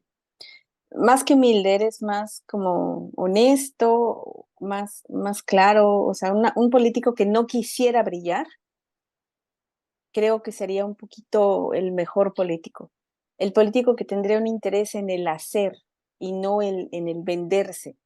El que llegara diciendo, ¿saben qué? Ya sé que tienen tantas escuelas, tantas necesidades, que hay tanta deserción, que pasa esto, que tienen tantos índices de delincuencia, y sobre eso habla, ¿no? Sobre eso trata de conectar y no de decir ideologías. También es eso, este tipo de persona te va a vender una ideología, te va a decir que es la salvación, que es el futuro de México, que primero los jóvenes, que esto, que aquello, que el otro, como para decir, ah, sí, confía en mí y entonces esto va a cambiar. Eso es una simple ideología, es un discurso que conocen muchos políticos, pero desde lo que yo entiendo, yo me fijaría si realmente tiene interés por, por lo que está sucediendo, porque habla de los problemas, porque habla de lo que la gente le está pasando, porque está informado, ¿no? Es como alguien que te habla de comida y te habla de cómo lo vivió. Ah, no, el plato llegó así, caliente, rico, y bla, bla, y me tomé la foto, ¿no? Y es el mejor plato del mundo, pero aquel que te dice cómo se produce, de dónde vienen los ingredientes, cuánto tiempo de cocción, qué es lo importante, o sea, ese como que entenderías y sabrías que tiene más cultura gastronómica que aquel que nada más te dice costó tanto, era en tal restaurante y lo preparó tal chef, ¿no? y Eso no sé fíjate, si me doy a explicar. sí, perfectamente, porque hoy día está de moda, que anda un mosco aquí molestando, está de moda, anda por aquí fregando, que los señores que tienen posibilidades de ir a restaurantes buenos sacan fotos de la comida y aunque no Ujú, salen ellos, salen lo que están comiendo y entonces lo suben a sus redes sociales. Evidentemente muchos quisieran probar lo que está ahí. Nunca te definen las cosas, te da el nombre del plato, ujú, pero no tienen ujú. la capacidad de informarte, de describir lo que está comiendo y la sensación que le dejó. Los grandes cocineros en el mundo lo que buscan es que después de que tú comiste lo que ellos hicieron, te haya dejado una impresión en el paladar, un recuerdo en la mente, y que dentro de 3 días, 5 días, un año, 2 años, digas, lo que comí con ese hombre no lo he vuelto a comer nunca. son Ujú, las sensaciones, no es la fotografía, que es más bien el recuerdo visual de algo que ujú. tendría que ver algo con lo que estás diciendo. Creo que sí, y ahorita que lo estabas diciendo, también me entendí yo un poquito más lo que quise decir, es creo que el político que hablaría más como un activista Ah, y no como un personaje de televisión, no como un político de Televisa que conocemos desde hace muchos años, como un influencer. aquel que habla como un influencer hoy, ¿no? Porque ya estos se quedaron más atrás. Aquel que habla más como un activista, habla de la realidad social, de las problemáticas y que reconoce sus limitaciones. Aquel que dice solamente podría hacerlo de ese tiempo, con este presupuesto, con esas personas y no vamos a lograr abarcar todo, pero vamos a poner el cimiento de esto, de aquello. Ese que es más concreto, a ese le creería yo más a aquel que me vendería que solo porque está arriba, cuando tenga el puesto, todo va a cambiar, todo va a ser mejor para mí. Eso ya para mí de inicio es ideología, te está vendiendo obviamente el líder carismático, el líder milagroso, aquel que lo único que necesitan es alguien como él. Eso es muy narcisista, alguien como en él en el poder para cambiarlo todo, porque supuestamente todo es posible. No, no todo es posible. Yo creo que es la primera cosa que tendría que decir un político. No, no es posible, porque también tienen muchas trabas, porque lo político es político y a veces los presupuestos no salen por cosas políticas. Si son año electoral es una cosa, si no es año electoral es otra cosa, si estás con tal grupo, si pasa tal cosa, ¿no? O sea, aquel que de verdad habla más como un activista, creo que es al que yo le creería, y no al otro, ¿no? Y lo que no me diría que solamente porque está ahí y acaban sus 6 o sus 3 años o ya no sé cuántos son, todo va a mejorar y va a ser otro Chilpancingo, otro Tlaxcala, o sea, da igual, no, es aquel que de verdad te dice solamente podemos avanzar esta parte y es un buen paso, es un buen comienzo, ¿no? eh, No sé ¿Qué si me otra expliqué. pregunta le harías a un candidato o candidata para intentar descubrir su verdadera personalidad? Obviamente algo de lo que echamos mucha mano los psicólogos y te habla mucho de eso es cuál sería su mejor recuerdo de infancia y su peor recuerdo de infancia. Pero tocar la infancia de una persona es algo que también se toca con fines éticos, ¿no? Lo haces por un sentido, porque hay un propósito. Pero si la persona está dispuesta a contar algo bueno de su infancia, también te dice mucho. Hay algo que a mí también me gusta, que es una se pregunta muy simple, Jesús Manuel, pero no sabes cuánto te revela de una persona, es cuando tú le dices, ¿por qué te llamas como te llamas? Ah, porque fíjate que mi abuelito se llamaba igual. Ah, porque fue el día de mi santo y soy el quinto hijo y pues ya ni sabían y pues el que cayó en el calendario, ¿no? O, o porque mi papá, mi mamá ¿Qué es lo les que presentaron descubres un ahí? día. ¿Qué es lo que descubres? Descubres muchísimo. Descubres si viene de una familia tradicional, como, es que mi papá se llama así, mi abuelo se llama así, ¿no? O me pusieron en honor a mi bisabuelo que querían mucho y que murió poquito antes de que yo naciera, pues me lo pusieron, ¿no? Es que mi mamá adoraba a una tía, entonces me puso ese nombre. Te habla de una unión familiar, te habla de un sentido de pertenencia, te habla de valores, de si es religioso o no, por ejemplo, pues es que ese día nací y era qué sé yo, Juditas, o que no, como sea, un santo, el que tú quieras. De allá, como muchos, ¿no? Muchos se llaman María, precisamente por eso, ¿no? Muchos se llaman José, muchos se llaman, por ejemplo, de Jesús. Yo conozco personas que fueron un milagro que nacieran y que no se murieran en el parto. Entonces le ponen, ¿no? Juanito de Jesús. ¿Por qué? Porque pues gracias a Diositos que nació, ¿no? Entonces te habla mucho de cómo Ah, fue concebido, de pero lo que qué, o esperaba en sea, su si te vida. dice, pues me llamo Jesús porque mi papá se llamaba Jesús, yo te voy a contar la historia de por qué me llamo, cómo me llamo. El papá A de mi ver. mamá se llamaba Manuel Ujú, y mi mamá quería que yo me llamara Manuel. ujú, Y mi papá se llamaba Jesús Germán. Y entonces mi papá había sugerido que me llamara yo Germán. Fíjate. ujú, Pero cuando me bautizaron, mi papá ya había muerto. Yo nací en agosto, mi papá murió el 5 de diciembre y me bautizaron el 11 de diciembre. ujú. O sea, esperaban que regresara, no regresó, entonces me bautizaron inmediatamente después de que se enteraron que ya había muerto mi padre. Mi abuelo, el papá de mi papá, se llamaba Jesús. Y Ujú, entonces mi abuelo paterno, a fuerza, quería que me llamara yo Jesús y mi mamá que me llamara Manuel. Y fue el ujú. primer pleito de mi vida. ¿Cómo me voy a llamar? Y para calmar las aguas, me pusieron Jesús Manuel. Es chistosísimo el asunto, pero yo no me debía haber llamado Jesús ni Manuel, sino me debía haber llamado Sócrates o Platón, ¿no? Tótems. Qué Algo bonito, así. ¿no? ¿Qué es lo que descubres cuando alguien te dice o te explica por qué se llama como se llama? Y precisamente su historia familiar, quiénes son importantes en su vida. En este caso, bueno, me queda muy claro que el abuelo paterno era el que pesaba más en el sentido, porque viene de la mamá, ¿no? O sea, como mi papá. Entonces, pues mi papá se llama Manuel, ahí va, ¿no? Ahí te habla también de que hay una mamá presente, de que hay una mamá preocupada, de que fue un niño deseado, de que hay un interés, te habla de que hay una crianza más consciente, ¿no? No nada más es, pues mi mamá le dio lo mismo. No, no, la mamá tenía que decidir.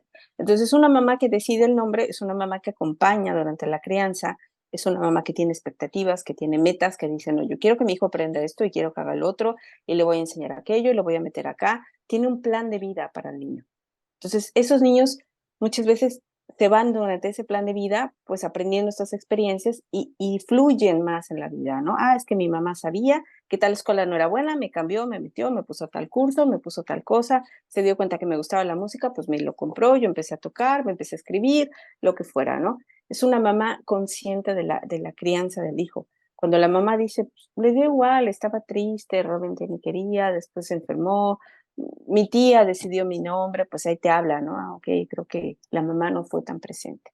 Y algo que decía Maturana, y me encanta, Maturana precisamente tuvo algo similar, ya no recuerdo su biografía, si su papá falleció desgraciadamente también cuando era muy joven, o si los dejó o nunca los quiso, no lo sé, Sí. pero cuando a él le Oye, preguntaban por qué logra todo lo que logra, ah, Maturana dijo, porque mi mamá me ama.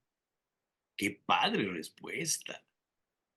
Simplemente dijo, porque mi mamá Qué me ama, padre me amó. respuesta, oye, qué bonito. Y una de las cosas Viva, que muy Maturana dice emotiva. como biólogo es amar es educar. Claro, claro. Entonces, si tu mamá te ama, es lo que te decía, tu Estoy mamá te educa. totalmente de acuerdo, totalmente de acuerdo. Qué bonito. En- Oye, fíjate, todo esto que estás diciendo me hace recordar algunos pasajes de programas, de cosas que me ha tocado vivir a lo largo ya de Ujú.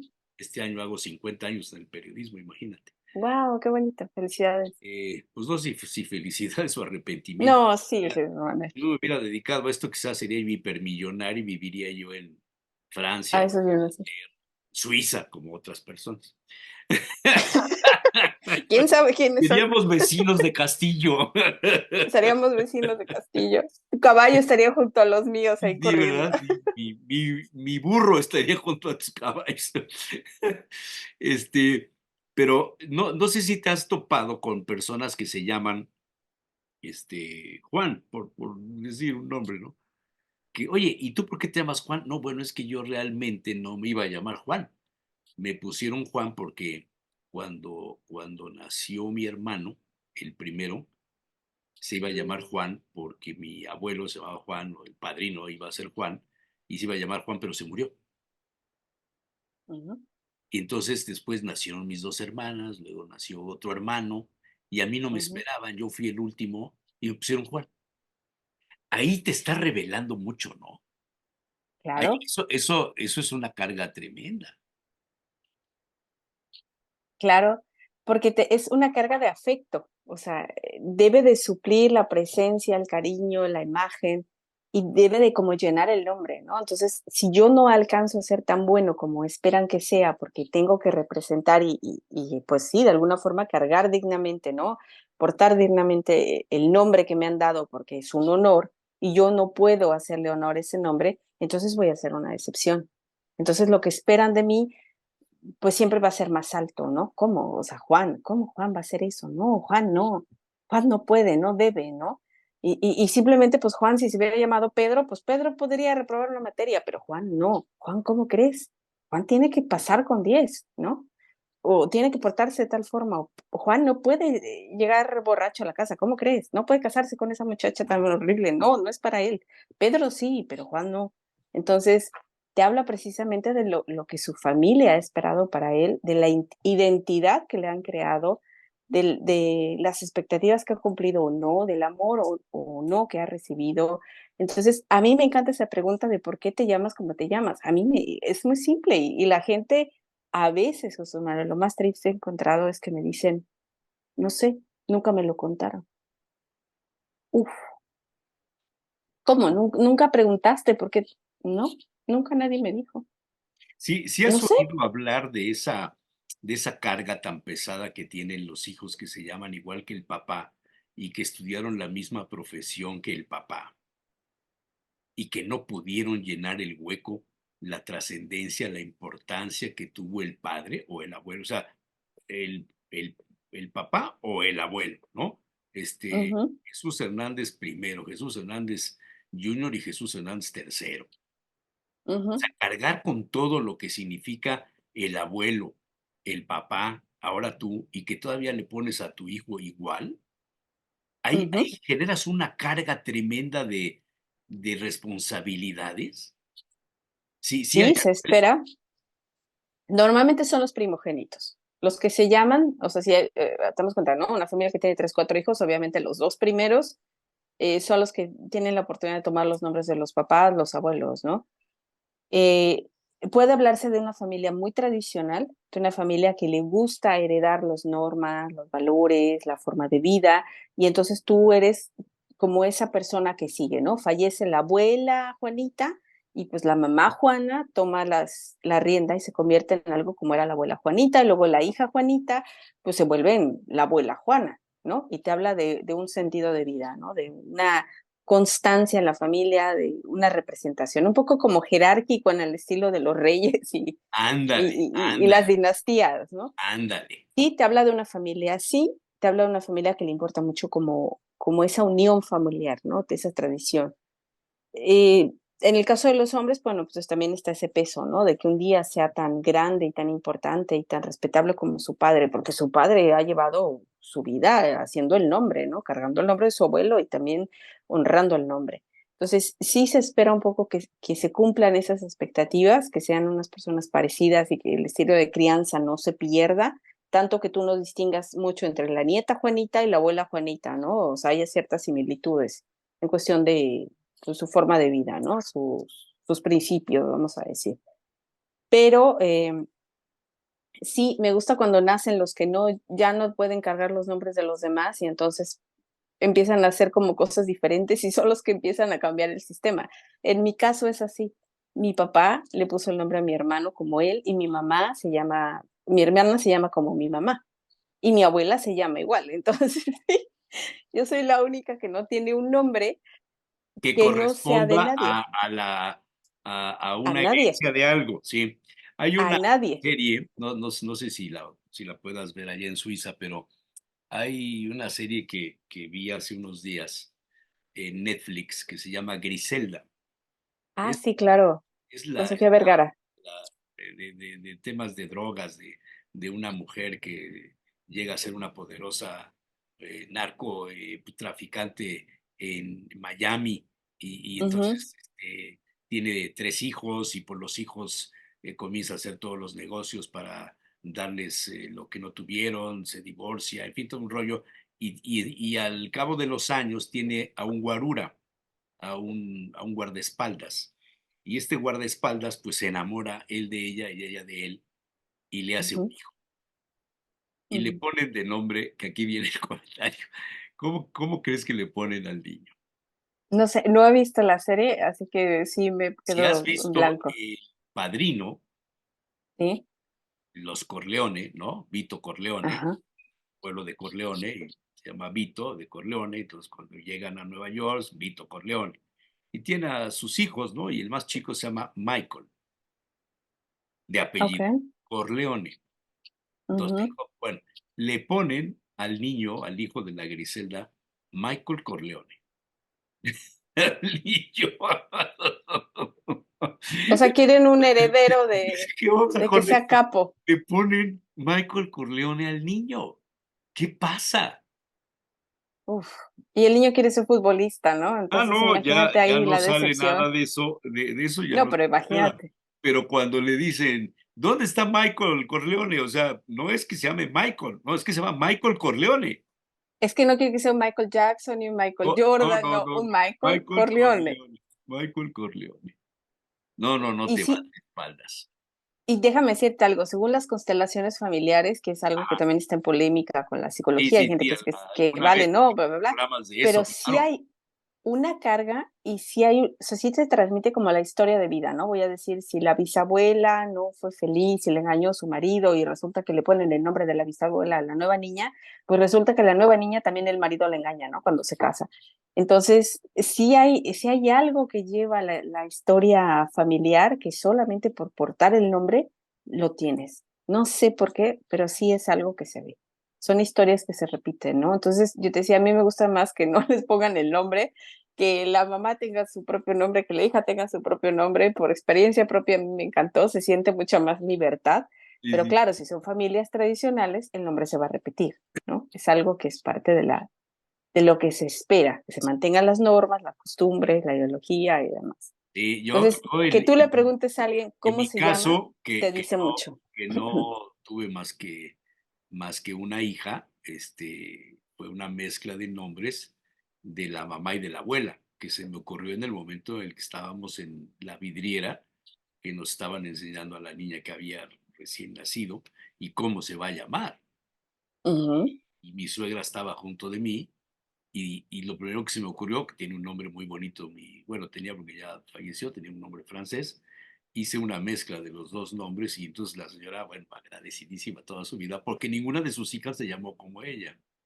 Pero en el caso de mi hija, que decidieron, ella y su marido decidieron ponerle los nombres a sus hijos, entre ellos dos solos, y no se lo dijeron a nadie, hasta el día en el que nació el bebé. ujú. Y la condición para escoger los nombres fue que no les pudieran decir diminutivos. Wow. O sea, Adriana a lo mejor le dices Adi, Andrea a Ujú, lo mejor le dices Andy, Jesús le dices Chuchito o Chucho, ujú, ujú, Consuelo le dices Consul, ujú. Josefina le Chelo. dices Ujú, Pepita, ¿no? ujú, Isabel le dices Chave, ¿no? Entonces, ujú. ellos buscaron que no existieran esas posibilidades. ¿Y sabes qué me encanta? Qué Que curioso, entonces ¿no? lo que también van a hacer es una crianza en donde su hija tenga esa integridad, en que cuando el mundo venga y le cambie problemas y le pase esto, ellos van a decir, no, mantente entera, íntegra. Mira, a lo mejor no siempre pasan las cosas como quieran, pero a mí me habla de una crianza en donde quieren hacer a su hija lo mejor posible en un mundo que un día te llueve, otro día sale el sol, otro día, ¿no? Con las personas buenas, malas, que Es mantenga esa interesante. personalidad y que sea Es ella. interesante. A mí me Fíjate, encanta esa idea. comenzamos por la confianza, derivamos en lo que le preguntarías a los candidatos y sacamos un tema muy padre que es esto de los nombres. ¿Por qué nos llamamos como nos llamamos? Quizá valga la pena en otra ocasión profundizar más en este asunto. Mi querida Con todo gusto. Andrea, Eso te es, Manuel. deseo que Gracias. vaya bien, que tu familia esté bien, que disfrutes mucho Gracias. y que te bebas una botella de vino a mi salud. Va que va. Cuando pueda, con mucho gusto. No como Gracias, cuando Jesús pueda, Manuel. todos los días hay que beber, hombre. No me alcanza el tiempo, pero sí. No creo en la nochecita ahí con tu marido, una copita de vino. No, él es de cerveza, ¿verdad? Tu marido es de cerveza. Sí, mexicana. Sí, además, bueno, le gustaron las Además, mexicanas. cerveza No sé por qué mexicana. le gustaron las mexicanas. No sé, Que algo allá le vio. en Suiza hay unos ejemplares maravillosos. Pues sí, pero algo le vio ahí el toque, el solecito que llega mejor, yo qué sé, no sé.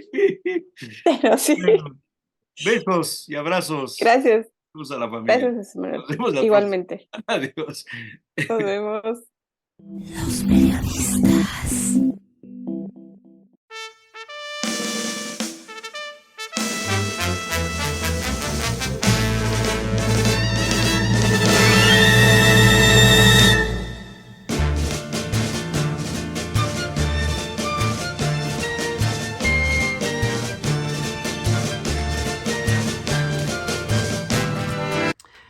Hace varias décadas, la industria editorial tuvo un reacomodo en la forma de hacer llegar los libros a los consumidores. Las librerías se sumaron a las tiendas de grandes superficies, al lado de la venta de perfumes, discos, aparatos eléctricos, revistas de moda, periódicos y un sinfín de chucherías.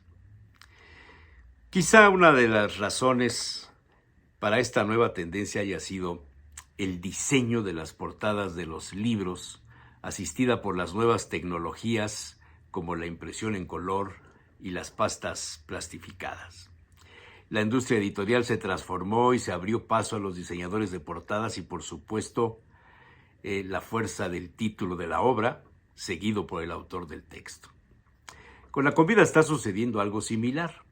Con el arribo de las redes sociales, la gran maquinaria de comunicación por Internet, donde las ideas cortas y la imagen lo dicen todo. Esta nueva opción de comunicación ha generado la exitosa aparición de los llamados influencers, personajes salidos de la vida cotidiana, armados con un buen teléfono celular y amplia capacidad para crear fotografías, frases, hashtags, mucha imaginación y con capacidad de atraer a millones de seguidores orientados y motivados simplemente por una fotografía y algún texto. Y hay quien se gana la vida, y muy bien, con esta labor.